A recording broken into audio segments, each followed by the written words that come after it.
All right. Okay, good evening, everybody. Welcome. We are glad that you are here. I am the Reverend Vernon K. Walker, and I am the Senior Program Manager over at the Communities Responding to Extreme Weather. And we are bringing a program in collaboration with the Authentic Caribbean Foundation.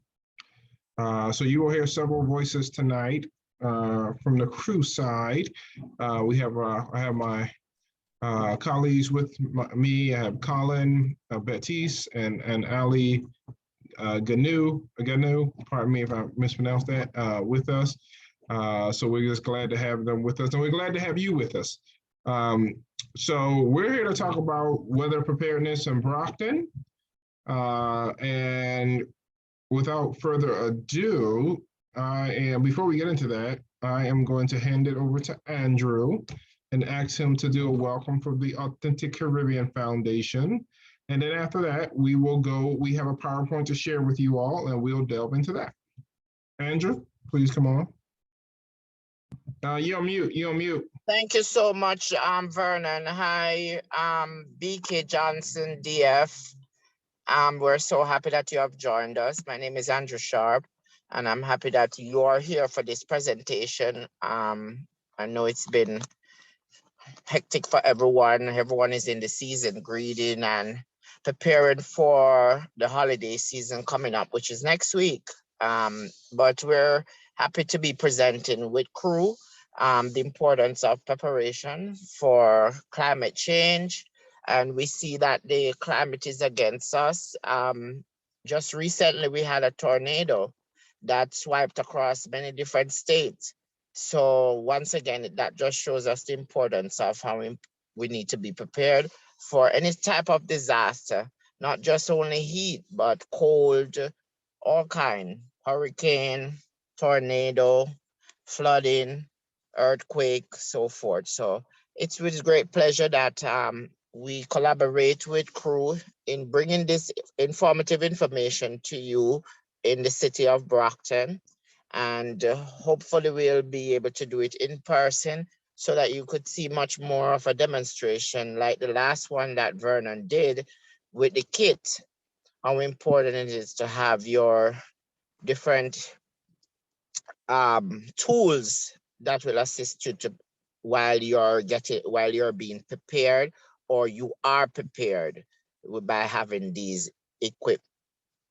equipment, tools, and just learning the basic information on how to prepare, which will be brought out by crew.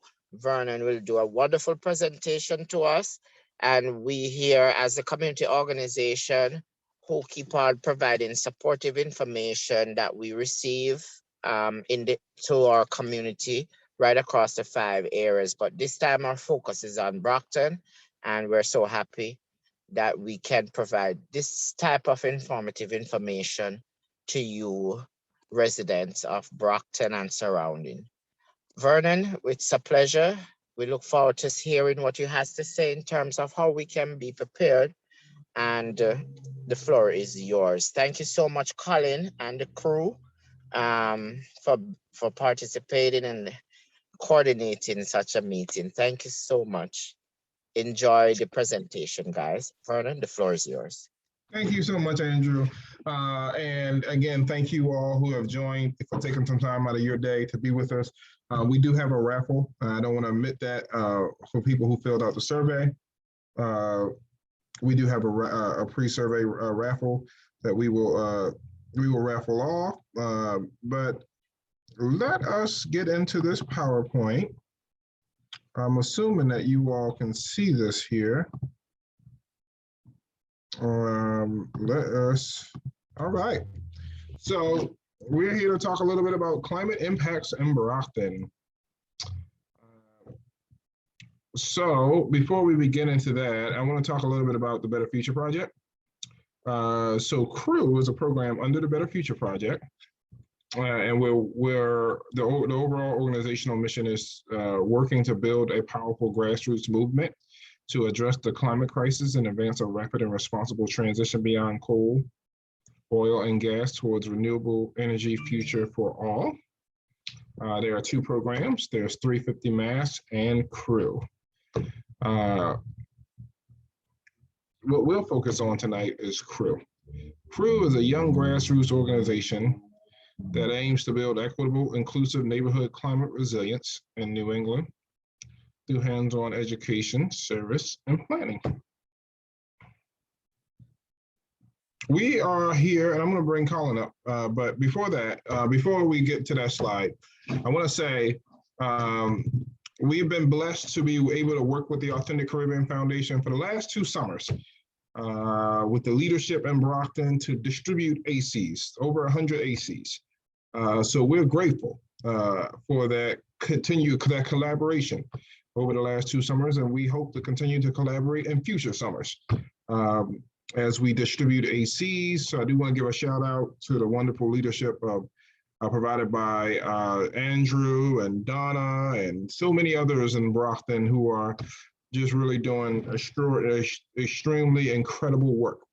And that's part of our service. We do a lot of workshops at Crew, connecting the climate crisis to extreme weather. So we do a lot of educational workshops like we're doing tonight, because our idea is that when people are prepared, then people won't get caught off guard.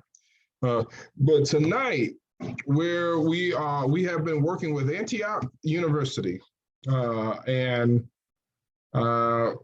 to redesign a toolkit. That toolkit is the one that NOAA, National Oceanic and Atmospheric Administration, uses. And these next 2 slides, I'm going to ask Colin Batiste, the Crew Resiliency Coordinator, Climate Hub Resilient Coordinator, to come up to the stage or to the virtual stage and share with us about the toolkits, about why is it getting redesigned and things of that nature. So I'm going to go to the next slide, and then when you're ready to go to the second slide, Colin, just let me know. And but I'll go to the next slide, and we'll ask you to come on up. Sure thing. Thanks, Vernon. Yes, so Crew has been working with Antioch University and some other organizations because our work is focused a lot on bringing this information to people around, how to be prepared for disaster and extreme weather. And the US government is actually also thinking about the same problem of how to have people prepared and able to find information on disasters, on how to prepare for climate change and climate disaster. And the answer to that has been this US Climate Resilience Toolkit, which are the set of tools that we have access to right now, which everyone has access to. And it's aimed at anyone who's trying to plan for these extreme weather, for heat waves, cold snaps, floods, wildfires, and it includes a lot of different kinds of tools. There's case studies in there. There are a lot of digital tools for sorting through data and info, how to connect to experts and get training on these problems, as well as to find climate data and see how that's changing over time, and how to see what the weather patterns have been over time and how they're changing depending on where you are in the US. It's organized around preparing people with different steps to resilience, helping people think about the hazards that are in the area that already exist, like if they're close to the coast, then they're more at risk of storms and flooding. And then from there, how to think about what you're vulnerable to, what you're at risk from, and then to investigate your options in response to those risks, to help make a plan for those problems, and finally execute on that plan. So all of that is available to people, anyone who can access it. It's online and it's totally free, this Resilience Toolkit. But if we go to the next slide, we can also talk about why we're working to try and reconsider and redesign that toolkit.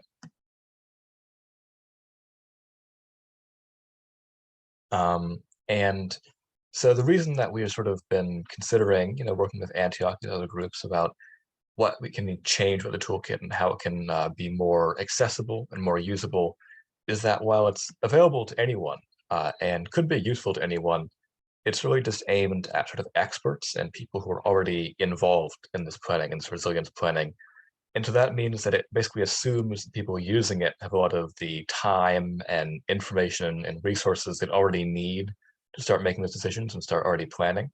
And we think, obviously, why we're doing these workshops, it's important for everyone to be able to sort of think about these impacts, think about how extreme weather can affect them and what to, do to prepare for that. And it can be hard to find good tools for that. So we're thinking it's important to consider how this toolkit can be accessible to everyone, people who are most at risk from climate change, and not just people who are already, it's their job to plan for it, people who really need to think about it in terms of how they and their families can be protected, and not just from a planning side of it. And so that's actually part of why we have those pre-surveys and a post-survey that we'll actually make available to everyone attending this now, watching the recording afterwards, everyone sort of in this community, because we're looking to hear people's thoughts on how extreme weather will affect them, and what might be useful to them in how they can find resources and plan what would actually be helpful to you for thinking about how to respond to floods or storms or a heat wave. And so thank you, Vernon. I'll turn it back to you to get back into more specific information, but that's sort of why we were doing this toolkit project, and we're interested in your thoughts on how this might be helpful to you. Thank you so much, Colin. So what kind of climate change impacts can we expect to see in New England? We were expected to see more heat waves. As you can see here, this is a chart of expected heat waves. Currently, we're in 2055 to 2044. And we're expected to see, depending on how much the tipping point slide and how much pollution continues to happen, up to potentially 31 days of extreme heat in New England in the summertime. 31 days of temperature over 90 degrees. And we know that heat waves are deadly, disastrous, and dangerous. We know that when heat waves are happening, people who are most vulnerable can suffer.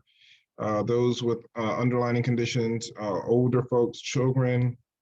And we know that in Chicago, 739 people died because of the heat wave in 1995. We know in Europe and France, 1,500 people, 15,000, I think it was, 15,000 people, or 13,000, between 13,000 and 15,000 people died because of a massive heat wave. So we know that heat waves are deadly, dangerous, and disastrous.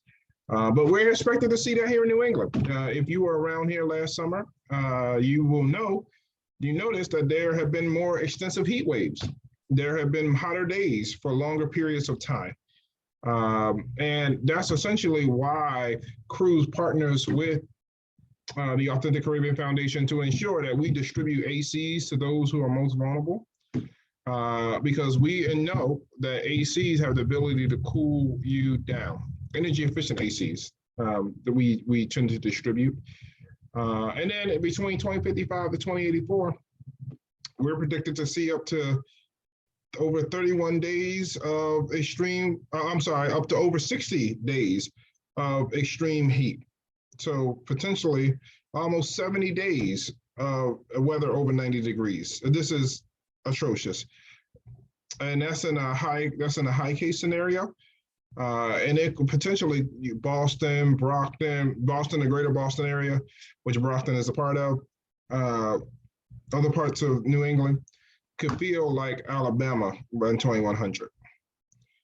So, we have to recognize that the heat isn't going anywhere when it's hot. And I know it's hard to think about heat in the winter where we are or approaching the winter, but heat waves are dangerous, and also winter is too. Let's look at this chart real quickly. The National Weather Service. So we talked about how deadly heat is. 138 people died over a 30-year average between 1991 to 2020. Every year, that means 138 people died. Let alone in 2020, 51 people died from a heat wave. And lightning, 17 people died because of lightning in 2020. We see here that 39 people died on average, on a 30-year average between 1991 and 2020. because of lightning. We see floods, and we know that Brockton is an area that's very vulnerable to flooding. We see that 85 people died per year on average per year on a 30-year average between 1991 and 2020. Hurricane surges. So this is more so for the Boston area, but hurricanes and other parts of New England, but hurricanes are real. And Hurricane Sandy would have devastated more of the Boston area and greater Boston area if it had hit high tide 5 hours earlier.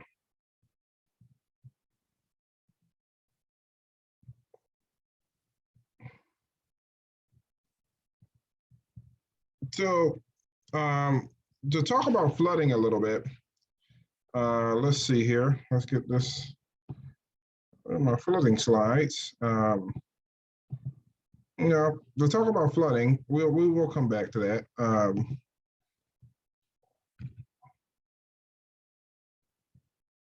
So yeah, before we get into the psychological impacts, from the latest MVP report with Brockton, MVP report are those municipal vulnerability preparedness reports that's here in Massachusetts, that give towns and municipalities the ability to assess their vulnerability threats or their weather-related threats, and we'll send the information out after.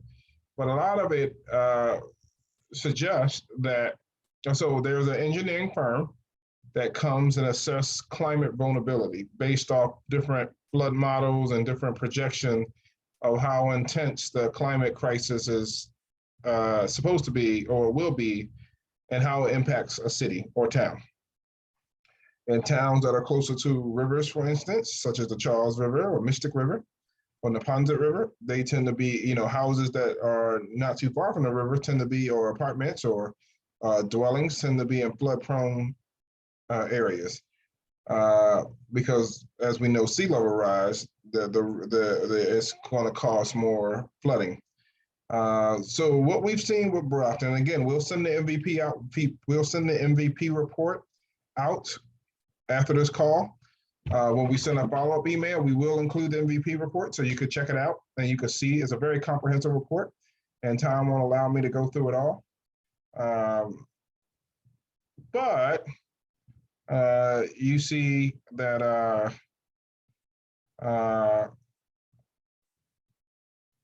we see that Brockton is very, that certain areas, parts of Main Street, for example, will continue to flood.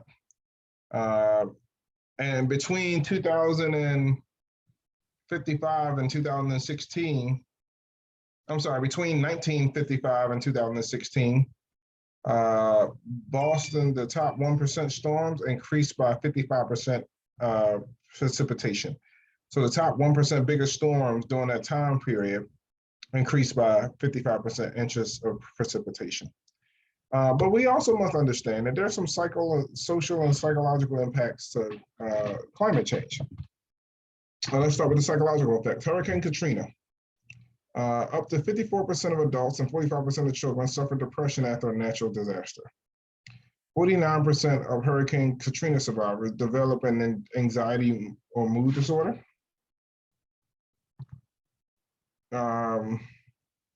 We have here 1 in 6 develop post-traumatic stress disorder. Suicide and suicidal ideation more than doubled. And outside of the United States, the suicides of 60,000 Indian farmers over the past 3 decades have been directly linked to climate change. An increase of 5 degrees Celsius, 9 degrees Fahrenheit on any given day was linked with 335 deaths. The crumbling community effect. And we won't hold you all long. Indirect impacts. Climate change can affect the way we think about ourselves, each other, and the world. After a climate event or resulting in displacement, people may experience a diminished sense of self, difficulty relating to others, diminished social interaction, and socialgia. The loss of sense of place, solace, and security tied to one's physical environment. Community impacts include domestic abuse, child abuse, violence, e.g. assault and civil conflict, economical insecurity, and physical damage or other potential effects. cooperation, establish social ties and connections with community members. This will help to withstand challenges and create adaptation. And that's what Crew, that's the motto of Crew. We'll get into that in a second, but that's what we are about, encouraging social connection, because we believe that the best way to become climate resilient is through social resilience. So what does Crew do about this? So in our ideal world, we like to have teams. Let me go back here. In our ideal world, we like to have teams, and we have one in Somerville, Massachusetts, but we're looking to develop others, and we've been trying to get one developed in Brockton, where these teams of people, neighbors, are interested in checking in, interested not only in building relationships one with another if they don't have one, but sometimes relationships are already built, but when extreme weather comes, Crew would like people to be doing wellness checks on each other, doing text message checks when flooding happens, when heat waves happen, and things of that nature. Because in the Chicago example, there would have been more people that have died if they were not socially connected. And there's the Eric Klingenberg, who authored a book, the 1995 Chicago heat wave. If you haven't checked it out, please do check it out. And he talked about how people were socially connected to each other, and that's why they didn't perish. And that's what Crew is in the business of doing, is connecting neighbors. And in that depaving, you see the sledgehammer, people with sledgehammer. So some of our Somerville team have done depavings in the past.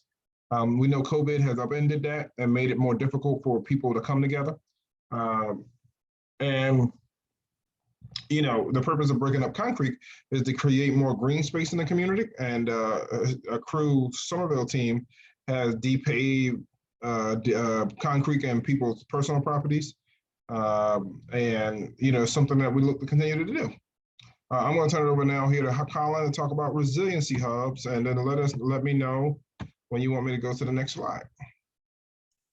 Sure, yeah. And as an extension of the same thing, we're just talking about how having that social connection really helps to, with resilience and with preparedness, people, know who they can turn to and know who they should check on in their neighborhoods. That's like really helpful to ensuring people are prepared for disasters and people can survive. As an extension of that, the resilience hubs come from the idea that if people are getting that information and getting their preparedness from places in the community they already know and already visit, institutions and organizations that are already active and local in the neighborhoods, like libraries and churches, then there's that's a great way of getting that information and getting people ready for these disasters. So our resilience hubs are organizations that are a part of a program that Crew hosts to basically help build that preparedness in the communities. All of them join at level 1, which is just doing education and engagement, holding events to teach people about these disasters and what they can do to prepare. A lot of that happens during Climate Prep Week, which we put on every year in September, and a bunch of organizations all cooperate to put on a lot of great events around that, in person or virtually, for all audiences, from kids talking about, nature and, edible plants or recycling for kids, all the way up to, what adults can do, crafts or physical things you can do to prepare or help build sustainability. And hubs can also they don't have to just do the education side of it. They don't have to just be doing events. Some of them are also sheltering people. They have their doors open during a storm to provide a place where there's electricity and Wi-Fi and people can charge their phones, or a place where people can get warm when it's cold out, or get that cooling in AC when it's too hot out during a heat wave. So this hub program is one of the main ways that Crew is working with all these communities to help actually get this information out and help people prepare physically. So yeah, and if you have any organization that you're a part of or that and attend might be interested in joining, we still have that open through the end of the year for new hubs. So folks can always email me I'll drop my email in the chat right after I finish talking. But yeah, and then I'll turn it back to Vernon. But that's a big part of CREW's work, is the resilience hubs. Yes, and as I was saying, all of them enter at level 1, which is just having this window. They have a window decal and they have materials on site about resilience and about preparing for floods, wildfires, whatever is relevant to where they are, as well as hosting events about climate preparedness. And from there, they can optionally increase their participation and increase the amount of things they're doing to help shelter people.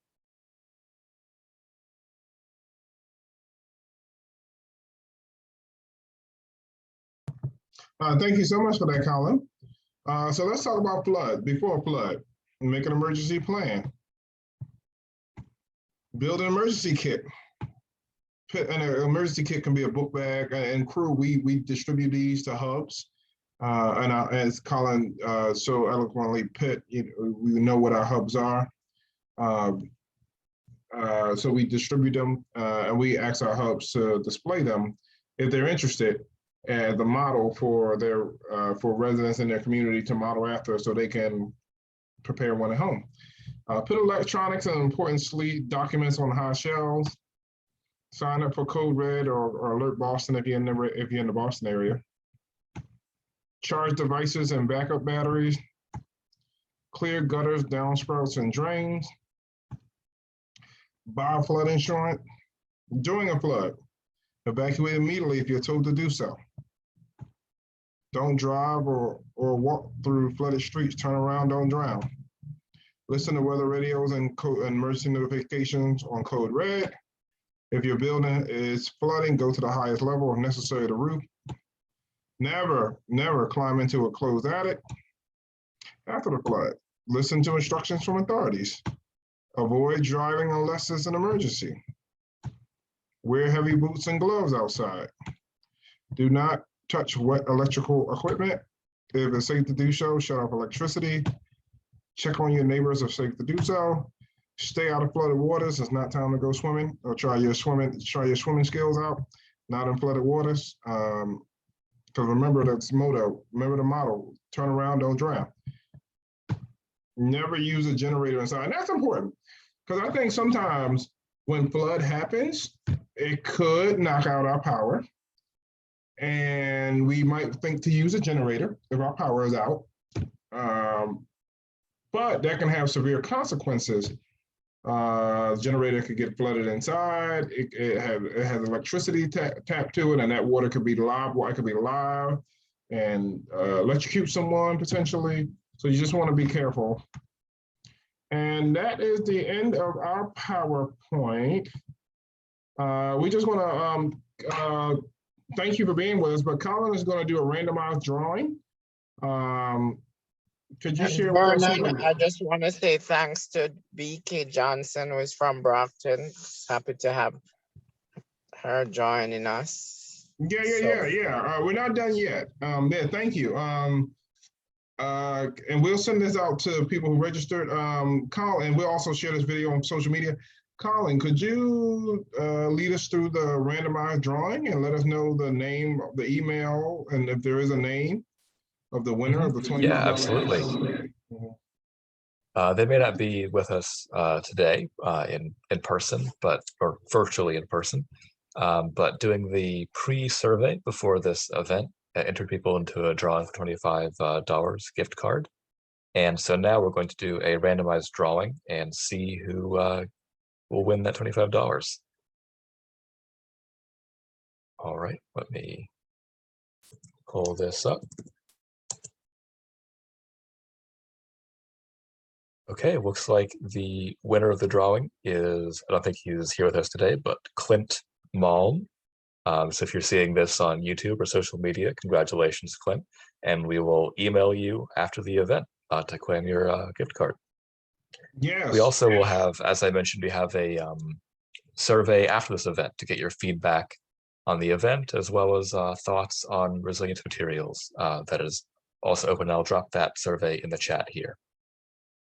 Thank you so much, Colin. Is there any, we want to open it up for Q&A before we close the program. Are there any questions that anyone has? We can give it a couple seconds. And if not, we will, we can conclude the program early. But I just want to see if there's any questions anyone has.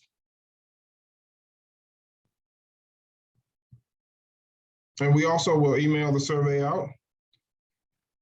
Well, thank you all for being here. On behalf of crew and the Authentic Caribbean Foundation, thank you.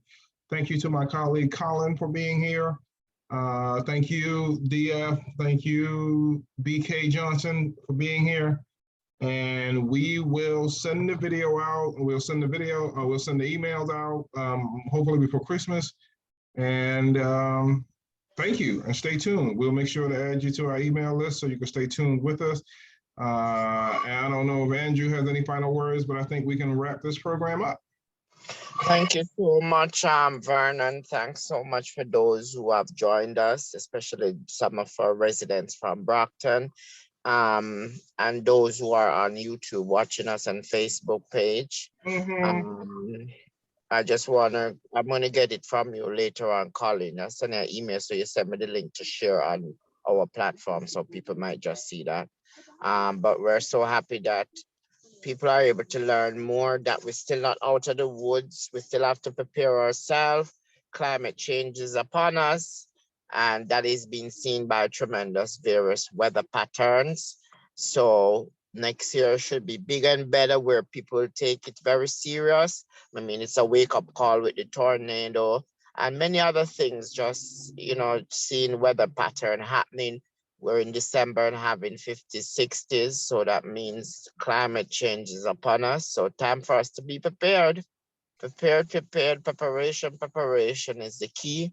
And we continue to encourage our community to join the program, join the support, and get involved in this climate change, how we can teach other and build our community for better resilience. Being resilient against extreme weather. And crew, the team at crew, Vernon, Colin, and many others have been working really hard, tremendously in our community, ensure that persons are being prepared, they know about these conditions and supporting it. And we're so happy for the summer that we were able to give out AC for those who had really needed that kind of support, and many more others to come. In terms of, I know, Colin, you're working on the bag and the kits and stuff, so that's great. So thanks a lot. Thanks again for that support, and we look forward to 2022 for better and stronger resilience for our community. Have a good night, guys. Yeah, thank you. All right, have a good night, everyone. We'll see you in the new year. Yeah, good night. And thank you, Andrew, for that sign off there. You're welcome. Care. All right, we're gonna close the Zoom now. Thank you all. Bye-bye.